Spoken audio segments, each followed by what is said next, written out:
بسم اللہ الرحمن الرحیم.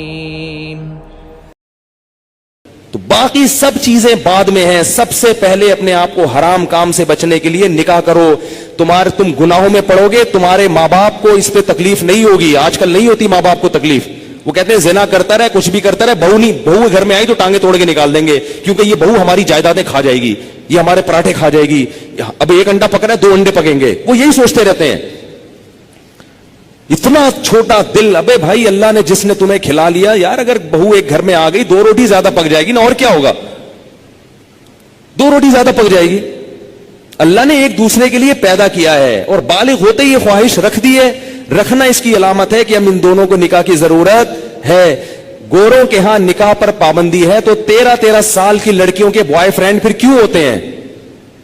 اس لیے کہ ان میں یہ ڈیزائرز پیدا ہو چکی ہوتی ہیں. تو لوط علیہ السلام قوم کو کہتے کہتے تھک گئے کہ شادی شادی شادی شادی. وہ یہ نہیں کہہ رہے کہ میں نے خانقاہ کھولی, اس میں مراقبہ کرواؤں گا, تمہیں محاسبہ کرواؤں گا, چلہ کرواؤں گا, اور پھر بزرگوں کے بیانات سنو گے تو تمہارے دل سے یہ نفرت نکل جائے گی. یہ نہیں کہہ رہی لوط علیہ السلام. یہ 4 مہینے لگواؤں گا تبلیغ میں تم سب کے. ایسا آدمی 4 مہینے کے لیے نکلے گا نا, وہاں لوگوں کو خراب کر دے گا. یہ جو شہوت پرست آدمی ہے نا, جس کو حلال خواہش پوری نہیں ہو رہی, یہ تبلیغ کا ماحول جا کے کیا کرے گا؟ اس کو مدرسے میں چھوڑو گے, مدرسے کے طلبہ کو بگاڑ دے گا. اس کو بچوں کا استاذ بناؤ گے, قاری بناؤ گے, بچوں کو پیل دے گا. یہ اللہ معاف فرمائے, میں بہت برے الفاظ استعمال کروں, لیکن ہو رہا ہے یہ سب کچھ. بچوں کو خراب کر دے گا یہ. میں تو کہتا ہوں مدرسوں میں ایسے قاری کو رکھا نہ جائے جو شادی شدہ نہ ہو. رکھا کتنا ہی ایسے پیر اور مرشد سے بیعت نہ ہو جو شادی شدہ نہ ہو. بیعت ہوگے نا, شیطان اس کو تمہارے خلاف, اگر کوئی نیک خوبصورت مرید جا کے بیعت ہو گیا نا, تو شیخ کا اس پہ دل آ جاتا ہے. بھائی اللہ نے نظام نہیں رکھا نا.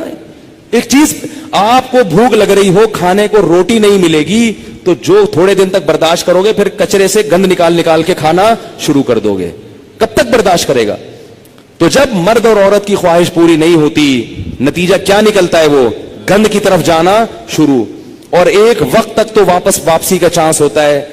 کچھ وقت کے بعد پھر پیسے آ جائیں گے نا, کروڑوں روپے بھی, پھر بھی واپسی کا چانس. تبھی نکاح کے بعد بھی گندگی میں پڑے رہتے ہیں ایسے لوگ. دیر سے جن کی شادیاں ہوتی ہیں نا, شادی کر کے بھی گناہ نہیں چھوڑتے ہو.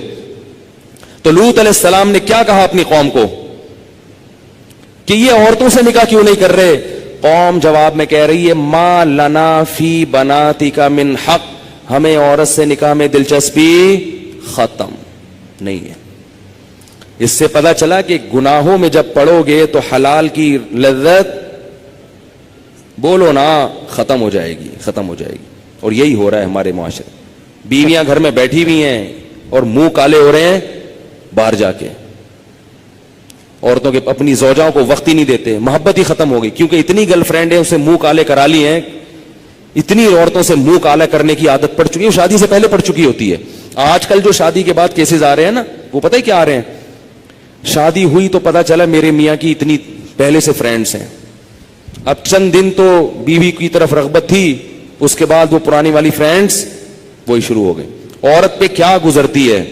عورت سب کچھ برداشت کر لیتی ہے, مگر مرد کی بد کرداری عورت سے برداشت نہیں ہوتی. اس کو یہی نہیں پتا کہ کل کس عورت کے ساتھ دوستی لگائے گا, پرسوں کی. گھر تو ایسے گھر تھوڑی چل سکتا ہے. ایک عورت کی کال ہوتی نا جو ایسے اپنے غم بتاتی ہے, تو میں آپ کو بتاتا, درجنوں عورتیں ہیں. نتیجہ کیا نکلتا ہے کہ ان لڑکوں کو شادی سے پہلے لڑکیوں سے دوستیوں کی عادت پڑ چکی ہوتی ہے. وہ چسکے لے لیے ہوتے ہیں. اب شادی کے بعد پھر وہ کہتے ہیں یار ایک بیوی یہ کیا ہے, یہ درجنوں لڑکیاں, جرجنوں لڑکیاں. پہلے ہی سے جب بچہ بالغ ہو تو والدین کو اللہ کا واسطہ دے کے کہتا ہوں, اپنے بیٹوں کی بیٹیوں کی فکر کرو. بچہ بالغ ہو, برائیوں میں پڑنے سے پہلے اسے اس کو گھر بار پہ لگا دو. اتنا نیک شریف نکلے گا, دیکھو آپ دعائیں دو گے مجھے, ایسا پیارا بچہ نکلے گا آپ کا. تھوڑے دن میں اس کی اولاد ہو جائے گی, میاں بیوی بچہ, وہ اسی میں مشغول ہو جائیں گے. اس کے کیونکہ اللہ نے انسان کے دل میں فطری طور پر گناہ سے نفرت رکھی ہے. جب اس کی حلال طریقے سے تسکین ہو جائے گی تو فطری طور پر اس کا طبیعت جائے گی نہیں گناہ کی طرف.